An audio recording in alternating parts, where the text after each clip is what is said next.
कार्तिक मास महात्म्य कथा अध्याय 1। मैं सिमरू माता शारदा बैठे जिह्वा आए। कार्तिक मास की कथा लिखे कमल हर्षाए। नैमिषारण्य तीर्थ में श्री सूत जी ने 88,000 सनकादि ऋषियों से कहा, अब मैं आपको कार्तिक मास की कथा विस्तार पूर्वक सुनाता हूँ, जिसका श्रवण करने से मनुष्य के सभी पाप नष्ट हो जाते हैं और अंत समय में वैकुंठ धाम की प्राप्ति होती है।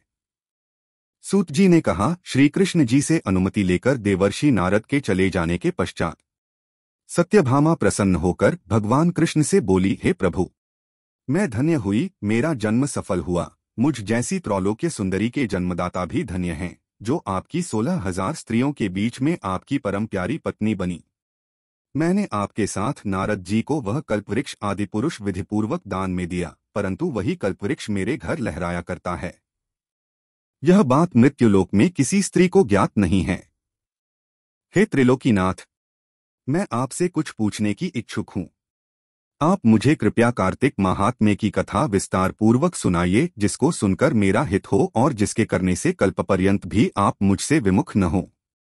सूत जी आगे बोले, सत्यभामा के से वचन सुनकर श्री कृष्ण ने हंसते हुए सत्यभामा का हाथ पकड़ा और अपने सेवकों को वहीं रुकने के लिए कहकर विलासयुक्त अपनी पत्नी को कल्पवृक्ष के नीचे ले गए। फिर हंसकर बोले, हे प्रिय, 16,000 रानियों में से तुम मुझे प्राणों के समान प्यारी हो।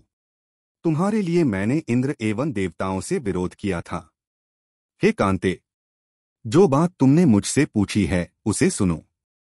एक दिन मैंने श्री कृष्ण तुम्हारी सत्यभामा इच्छा पूर्ति के लिए गरुड़ पर सवार होकर इंद्रलोक जाकर कल्पवृक्ष मांगा।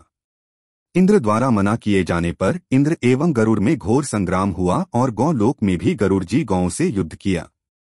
गरुड़ की चोंच की चोट से उनके कान एवं पूंछ कटकर गिरने लगे, जिससे 3 वस्तुएं उत्पन्न हुई। कान से तंबाकू, पूंछ से गोभी और रक्त से मेहंदी बनी।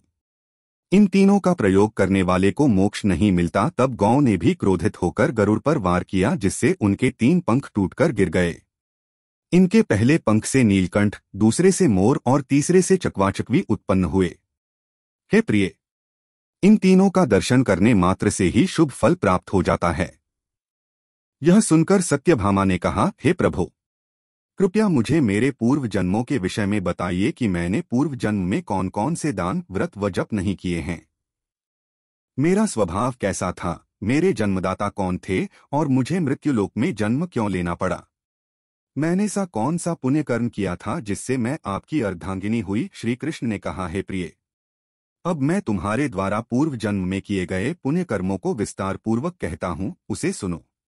पूर्व समय में सतयुग के अंत में मायापुरी में अत्रि गोत्र में वेदांत का ज्ञाता देवशर्मा नामक एक ब्राह्मण निवास करता था। वह प्रतिदिन अतिथियों की सेवा, हवन और सूर्य भगवान का पूजन किया करता था। वह सूर्य के समान तेजस्वी था। वृद्धावस्था में उसे गुणवती नामक कन्या की प्राप्ति हुई। उस पुत्रहीन ब्राह्मण ने अपनी कन्या का विवाह अपने ही चंद्र नामक शिष्य के साथ कर दिया। वह चंद्र को अपने पुत्र के समान मानता था और चंद्र भी उसे अपने पिता की भांति सम्मान देता था। एक दिन वे दोनों कुश व समिधा लेने के लिए जंगल में गए। जब वे हिमालय की तलहटी में भ्रमण कर रहे थे, तब उन्हें एक राक्षस आता हुआ दिखाई दिया। उस राक्षस को देखकर भय के कारण उनके अंग शिथिल हो गए और वे वहां से भागने में भी असमर्थ हो गए। तब उस काल के समान राक्षस ने उन दोनों को मार डाला।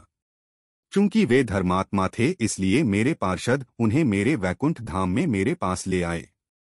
उन दोनों द्वारा आजीवन सूर्य भगवान की पूजा किए जाने के कारण मैं दोनों पर अति प्रसन्न हुआ।